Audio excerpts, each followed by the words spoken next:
J'ai aucune excuse la famille, je sais que je me suis absenté pendant 2 mois, mais j'ai mes raisons et ça je vais vous expliquer dans l'onglet communauté sur ma chaîne YouTube. Mais on s'en fout, on n'est pas là pour ça. Mais justement pour vous raconter une histoire mystérieuse, époustouflante d'une jeune fille qui était enlevée à l'âge de 4 ans en Colombie, qui était jetée dans la forêt pluviale colombienne. Elle a vécu avec les singes, elle a grandi avec les singes. Comment elle a été sauvée? Comment elle est devenue maintenant? Et qu'est-ce qu'elle fait maintenant? Bref, c'est qui l'a sauvée? Et qu'est-ce qu'ils ont fait ces sauveurs? C'est toute une histoire mystérieuse. Et bref, la famille, n'hésitez surtout pas de la partager au maximum cette vidéo et de mettre votre plus gros pouce bleu. C'est le principal, on va dire ça. C'est la récompense. Et on se retrouve à la fin de la vidéo. Allez, bon visionnage à tous et à toutes.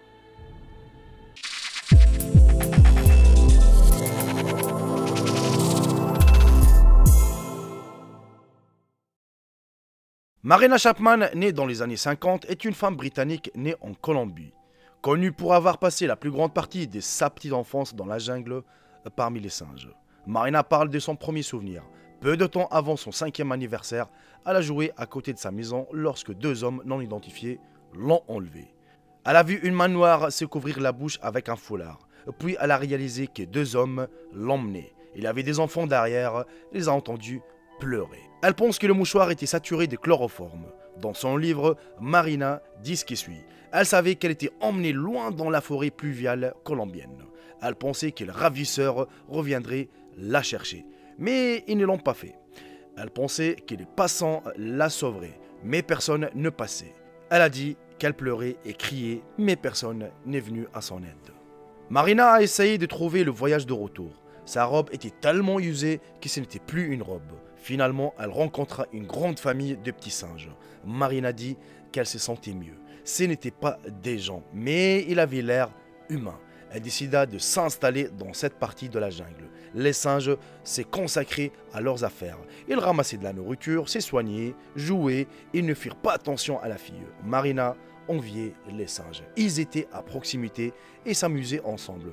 Elle voulait faire partie de cette famille. Dans l'une des sections les plus mémorables du livre, elle décrit comment elle a été victime d'une terrible intoxication alimentaire causée par le tamarin et a pensé qu'elle mourrait.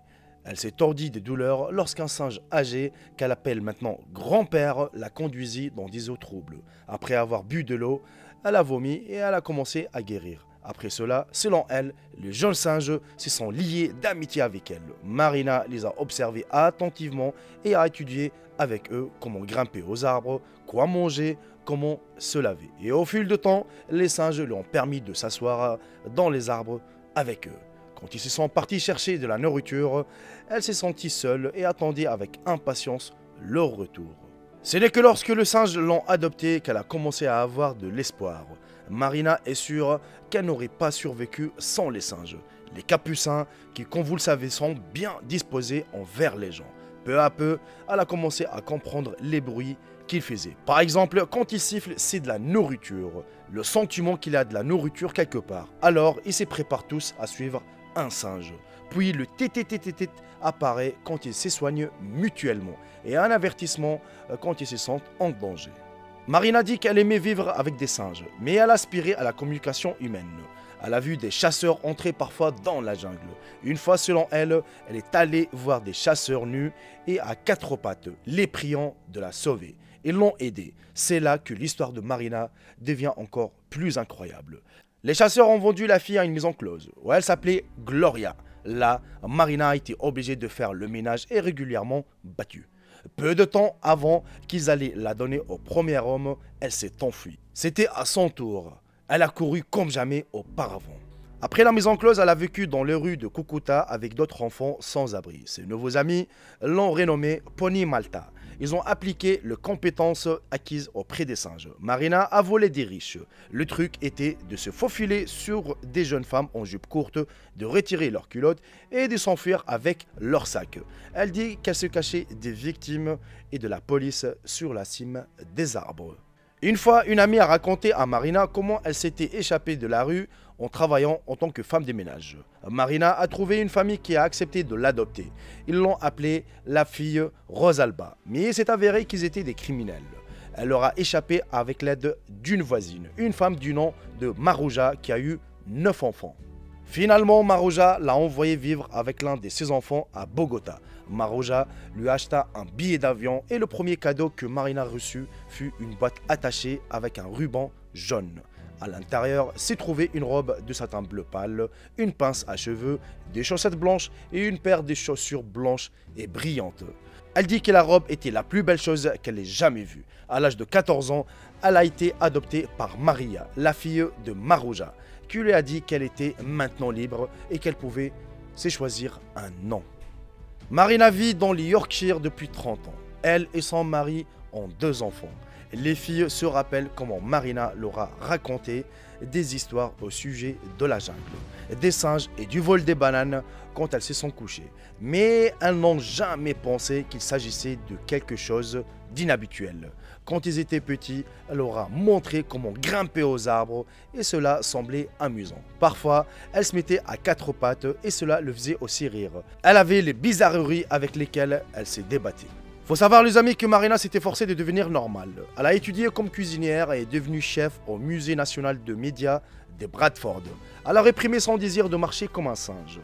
Elle est à l'aise à 4 pattes et dit qu'elle est toujours une nettoyeuse de sol merveilleuse. Elle est devenue un membre respecté de l'église et une mère aimante, veillant à ce que ses enfants et ses petits-enfants ne meurent pas de faim.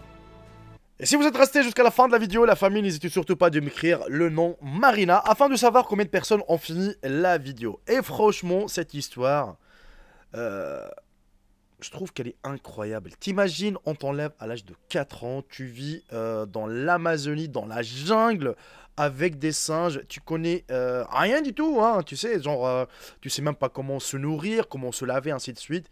Et c'est des singes qu'ils ont... Dans cette situation, je peux dire que peut-être les animaux ont du cœur mieux que l'humain. Ils l'ont enlevé, ils l'ont jeté dans la jungle. Pour quel but, on ne sait pas. Il faut savoir que dans les années 50, en Colombie, la vente des enfants, ainsi de suite, les organes, bref, les armes, la drogue, ainsi de suite, c'était vraiment les activités les plus rentables qui ramènent beaucoup d'argent. Et les gens, ils s'en foutaient, ils n'avaient aucune pitié, hein, vous savez. Donc, et c'est là... Vous voyez, des singes, une famille des singes, c'est eux qui l'ont adopté, qui l'ont montré comment se nourrir, ainsi de suite. Et si vous avez bien entendu dans la vidéo, à un moment donné, elle avait une intoxication alimentaire, excusez-moi, et c'est un singe qui l'a conduit pour boire de l'eau. Et c'est grâce à cette eau-là, justement, qu'elle s'est guérie. T'imagines vraiment, c'est-à-dire les capucins, hein, surtout les singes, peut-être on dit ouais c'est des animaux ainsi de suite, mais croyez-moi ils ont des sentiments, c'est des êtres vivants quoi, je veux dire, tu vois, c'est nous les humains on jette nos gosses, on fait l'irréparable, on fait tout et n'importe quoi, et vous voyez les animaux comment ils sont fidèles, ils sont là, et bref ça peut-être que je vais parler dans une autre vidéo sur la différence entre l'humain et les animaux. Car nous aussi, hein, il faut savoir que les humains, on est des animaux, c'est juste, on est des animaux parlants, hein, vous savez, on est des animaux, sauf qu'on a un cerveau, on parle, enfin bref, ainsi de suite. Bref, la famille, n'hésitez pas à me dire dans l'espace commentaire ce que vous en pensez de cette histoire incroyable. Déjà, qu'elle ne connaît pas son nom jusqu'à maintenant, c'est juste qu'elle avait inventé un nom, et elle a pris, enfin un prénom, je veux dire, et elle a pris le nom de son mari. Elle ne connaît pas les prénoms, les noms ni de sa maman, ni de son père. Mais je pense, hein, c'est juste que je n'ai pas vraiment fini l'histoire jusqu'au bout, mais je pense avec quelques analyses, ils peuvent trouver c'est qui son père, c'est qui sa mère, c'est qui son oncle, ainsi de suite. Sauf que moi, j'ai pas fini l'histoire. Voilà la famille, je voulais juste vous la montrer, vous la faire découvrir. Sur ce, je vous embrasse tous, profitez bien de votre soirée et je vous dis à très bientôt pour une toute nouvelle vidéo. Salut tout le monde, c'est Jaeko, bye bye, ciao ciao. Je vous aime tous mes frères et sœurs.